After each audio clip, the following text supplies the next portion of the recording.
Hello music creators, Mike here. How good is Infinite Woodwinds 2.0?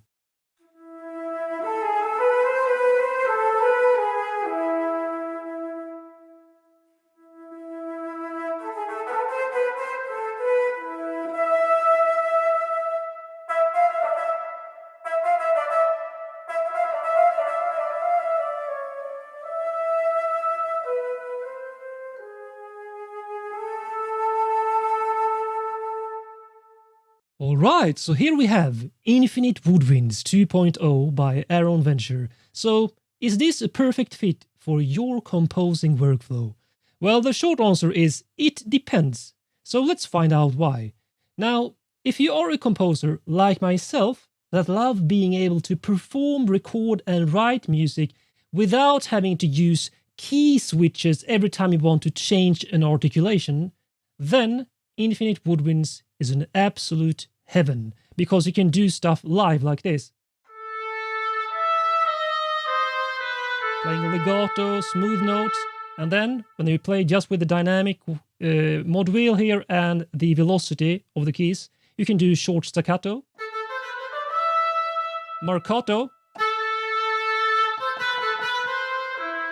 and everything in between here. So you can change note attack, note length, and dynamics only with the velocity and the mod wheel or dynamics slider. However, if you feel more comfortable playing one articulation per track, like some composers, or for some reason enjoy key switch programming, then this library is not for you. However, I am a huge fan of 100% playable instruments,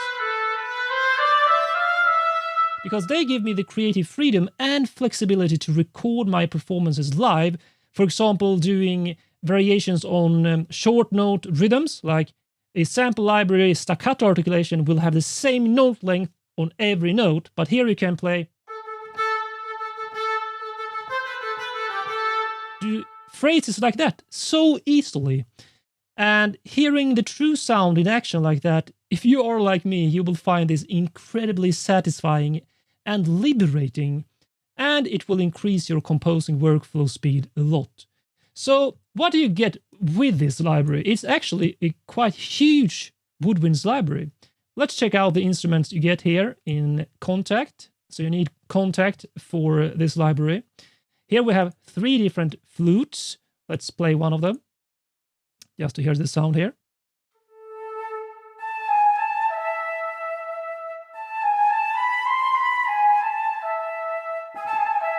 You can do fast thrills if you can play that fast. So you just play in, you don't need a thrill key switch. Of course, if you can't play super fast like that, either shorten or reduce the tempo when you record, or you can actually write in those notes if you want to. So I really think they really improved the tone of the flute in this library compared to the previous version. And that is also a great aspect of Infinite Woodwinds or the entire series, because Aaron Venture is one of the few developers who actually releases updates to the libraries without extra cost, and you can really tell that it's a passion project, and he intends to increase the value and quality for every update. So you get 3 different flutes, all with a different tone if you want to create, for example, a flute ensemble.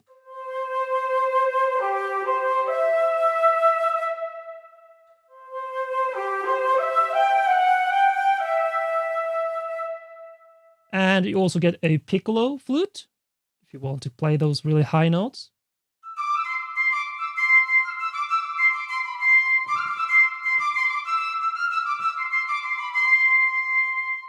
Again, playing short notes is a joy, and playing short notes and long notes and everything in a sequence like a real performance, I mean, that's something I always wanted to do, and sadly most sample libraries on the market is not able to to do this because they need key switches, and personally I don't like using key switches. Then you get an alto flute, so lots of flutes.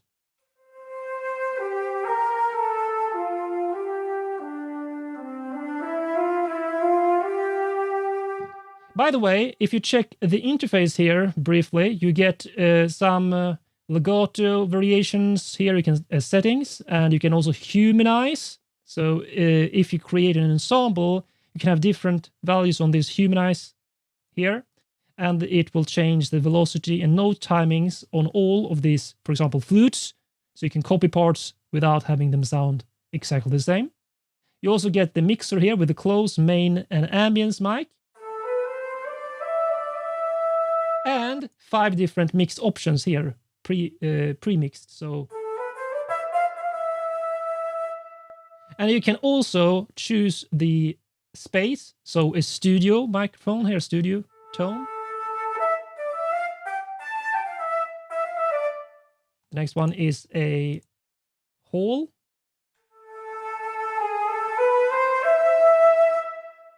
And then a great hall.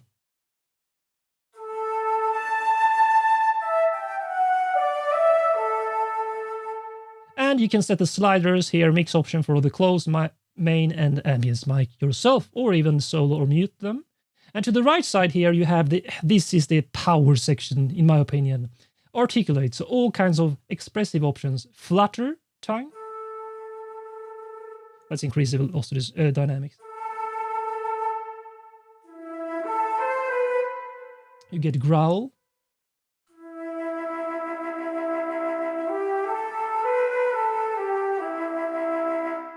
And you get you can change vibrato depth and rate in individually.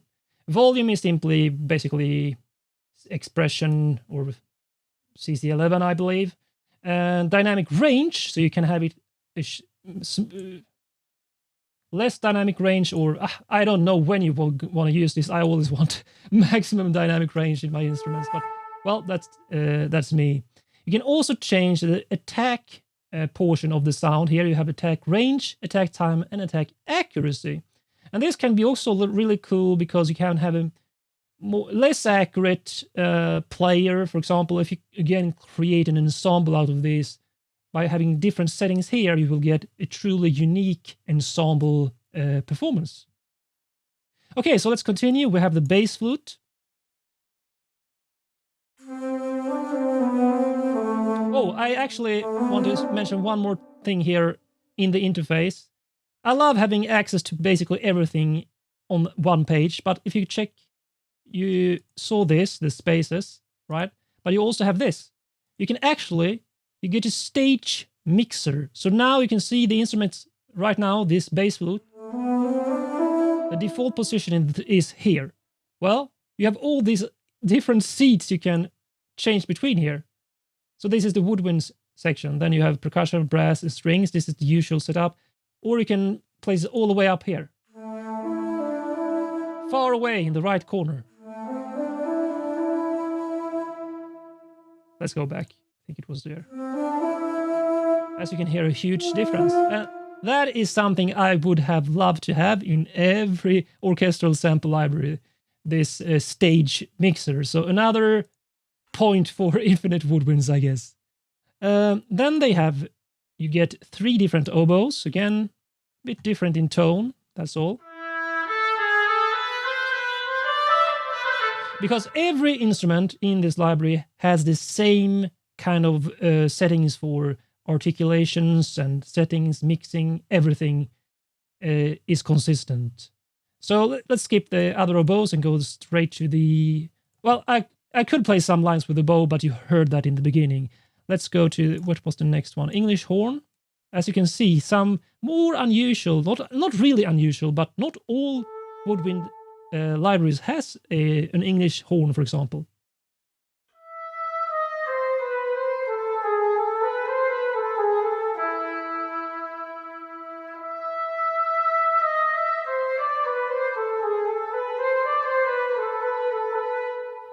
Quite similar in tone to an oboe, but a bit different here. And then you get a bass oboe.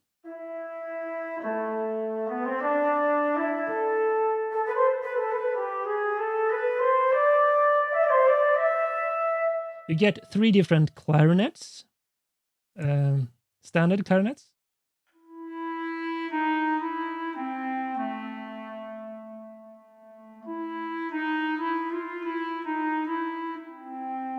I always loved clarinets for like those mellow underscores, you know.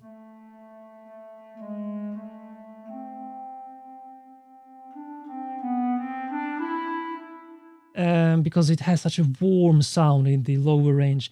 You also get an E-flat clarinet.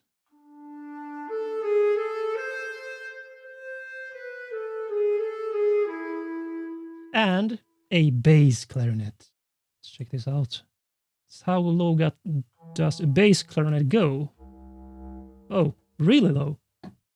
Where are we? So, all the way to A sharp 1. That's awesome, but doesn't sound so good at extreme low end. But here, I mean...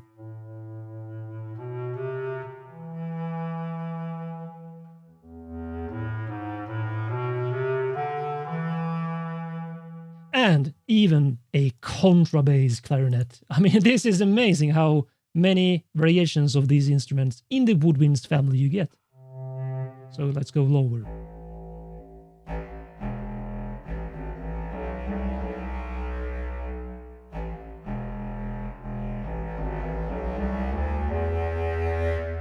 Okay, then we get to the bassoon, 3 different bassoons.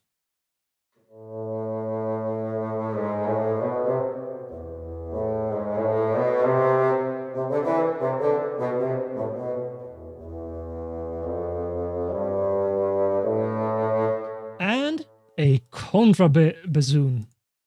Let's see how low we can go. Oh, wrong note.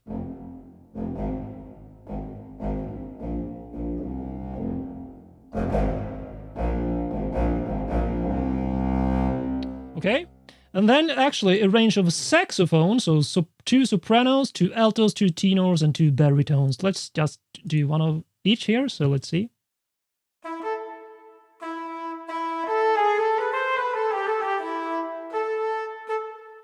Okay. I actually loved the entire library, except my least favorite is actually the saxophone. Probably because I'm not so used to writing for saxophone, but this one has a kind of a flutey tone, in my ears at least. The alto saxophone.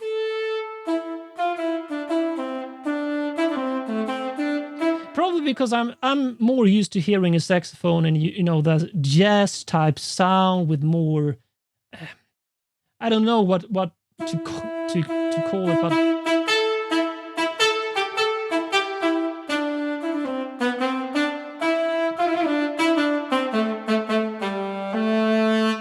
okay, that's the alto, then the tenor.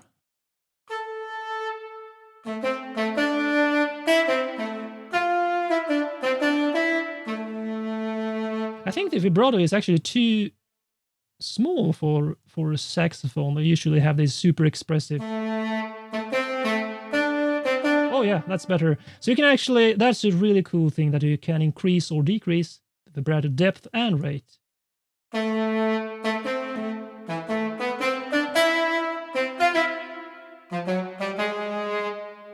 Okay, and then a baritone saxophone.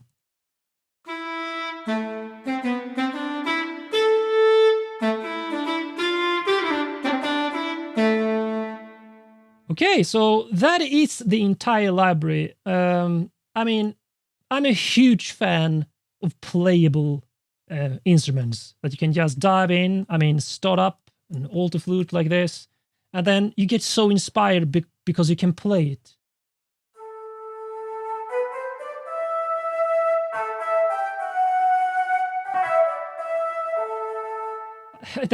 I mean, do that with an ordinary sample library and you will get something like only long notes. And then you want to change to... And it's impossible without using a key switch. And by the way, a bonus thing here I want to mention is you can automate pretty much every parameter in Infinite Woodwinds to a slider or fader on your MIDI controller. So let's say the flutter here, just control on your keyboard and left click and you see learn CC automation. So let's do the flutter on this slider. And now that's mapped, as you can see. So you can do, as you can see, watch the slider when I move here. Or let's map so let's map the next one to the next slider here. Wait a minute, what did I do? Learn MIDI. Like that. So ordinary tone. And some growl.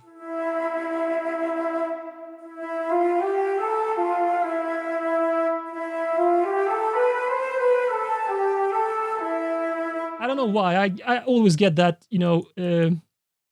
Eastern flavor or something when you add some growl to flutes. All right. So my final thoughts on Infinite Woodwinds 2.0. So I didn't own the previous version, and this is actually the first version. I have Infinite Brass, and this entire series and the philosophy of Aaron Venture, the developer, aligns completely with mine, which is to create playable instruments that increase your workflow, increases your inspiration, and, it's just fun to use.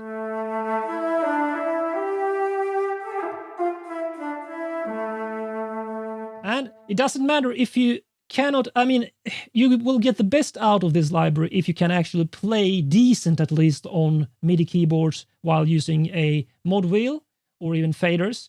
But even if you write in the notes, you can get a lot out of this library because you don't have to worry about adding key switches in your DAW. So I will leave a link in the description so you can check out this library and learn more about it. And I will see you in the next video, my friends.